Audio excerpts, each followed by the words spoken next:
Oke, kita lanjutkan pertemuan kita atas pertemuan sebelumnya. Nah, kita lanjut pada 4 komponen infrastruktur bisnis digital terintegrasi. Jadi ada 4 hal yang harus kita ingat dalam infrastruktur bisnis digital ya, yang tentunya saling terintegrasi. Yang pertama itu adalah infrastruktur teknologi. Jadi infrastruktur teknologi ini terdiri dari apa? Terdiri dari hardware, kemudian juga software, jaringan, teknologi enkripsi, teknologi pembayaran online, dan sebagainya. Hal tersebut bisa dilihat bahwa ada beberapa aspek dalam infrastruktur teknologi.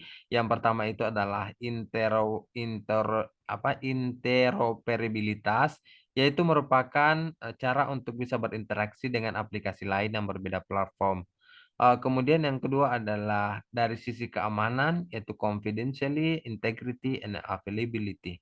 Nah, selain keamanan, infrastruktur teknologi juga membutuhkan konektivitas, kemudian keandalan pelayanan yang terpercaya dan akurat. Kemudian juga dari aplikasi yang terintegrasi. Kemudian selain itu, infrastruktur manajerial dan organisasi juga sangat penting. Misalnya model bisnis yang beragam, budaya organisasi, pelatihan user, kemudian return on investment dan sebagainya. Hal itu untuk melihat manajerial dan industri. Kemudian yang ketiga yaitu terkait dengan infrastruktur hukum dan peraturan. Ya, tentunya sebagai seorang entrepreneur membutuhkan infrastruktur tersebut. Misalnya peraturan saya dengan misalnya peraturan masing-masing agen dalam hal ini yurisdiksi, kemudian informasi kontrak, validitas kesalahan, ot- autentifikasi, kemudian eh, non repudiasi atau kemudian ada haki. Nah, ini adalah infrastruktur hukum yang harus kita ketahui juga. Kemudian selanjutnya adalah infrastruktur informasi.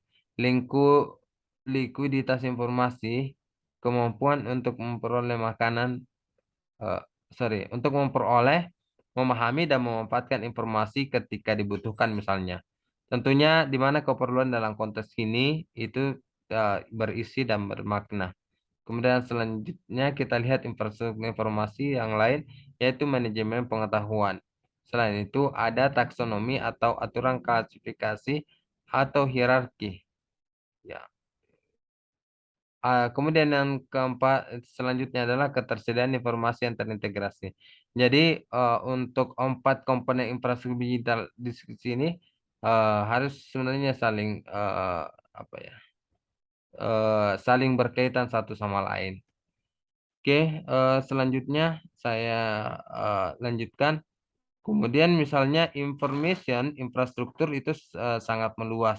Tidak hanya mencakup ke misalnya kabel, routers, communication protocol, tetapi juga berbagai kebijakan pemerintah yang apa yang diperlukan untuk mendukung pengembangan ekonomi informasi. Nah, selain itu juga untuk pendidikan juga selain itu adalah keselamatan misalnya dari lapangan pendidikan. Nah, kebijakan keamanan dan kesejahteraan juga pada kebijakan keamanan dan kesejahteraan sosial. Ya. Selanjutnya satu hal yang terpenting di dalam infrastruktur itu adalah pada konsepsi tentang kepemilikan modal, tentang kepemilikan intelektual ya, dan kebebasan menyampaikan dan menerima ide. Nah, ini yang penting ya dalam infrastruktur informasi ini.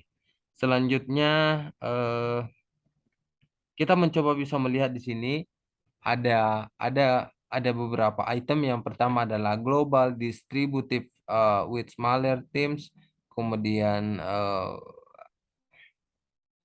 connected workforce, kemudian intrapreneurial, kemudian juga opens like a small, five focus on one instead of need, kemudian juga ya ada yang keenam adapting to change faster, kemudian ada 8 ya ada inovasi, kemudian ada ektirunin, kemudian ada 9 moral management, ada ada kemudian Flutter, Exoblaster dan sebagainya.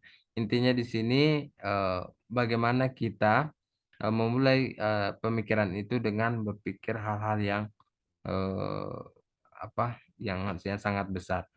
Selanjutnya, nah di sini kita bisa melihat bahwa ada beberapa kata interoperabilitas. Itu adalah suatu di mana aplikasi bisa berinteraksi dengan aplikasi yang lain. Misalnya pelabur melalui protokol yang setuju dengan eh, yang yang disetujui bersama lewat misalnya beberapa jalur komunikasi. Itu kalau interoperabilitas. Kemudian keamanan, dalam keamanan ini ada confidence, integrity, and availability. Ya, ya, apa itu confidentiality? Yaitu kondisi jaminan privasi akurat. Kemudian apa itu integrity? Jaminan bahwa Anda tersimpan belum data yang tersimpan belum diubah tanpa izin dan pesan yang dikirimkan adalah pesan yang sama dengan yang diterima. Kemudian selain itu kita melihat pada koneksivitas bahwa koneksi itu berkaitan dengan jumlah entitas yang terhubung ke jaringan, tentunya baik secara lokal maupun secara luas yang menggunakan internet. Kemudian juga aspek terjadinya komunikasi dengan mitra bisnis, tentunya walaupun letaknya berjauhan secara geografis. Kemudian kita juga bisa melihat bahwa bagaimana Handala itu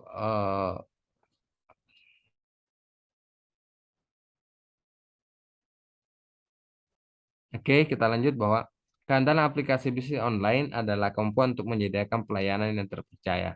Misalnya juga keandalan tergantung pada banyak faktor yang termasuk menghilangkan redundansi dan keandalan dari server aplikasi.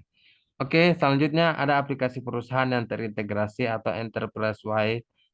Kemudian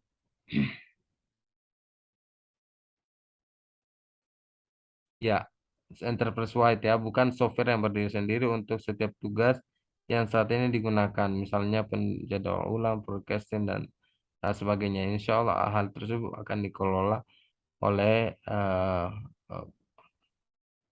ya, jadi eh, misalnya saya ulangi, bagaimana penggunaan aplikasi perusahaan yang terintegrasi?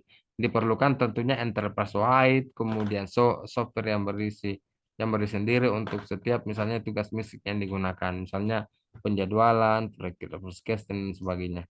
Oke, sekian untuk materi lanjutan ini. Semoga bermanfaat. Cukup sekian, terima kasih. Assalamualaikum warahmatullahi wabarakatuh.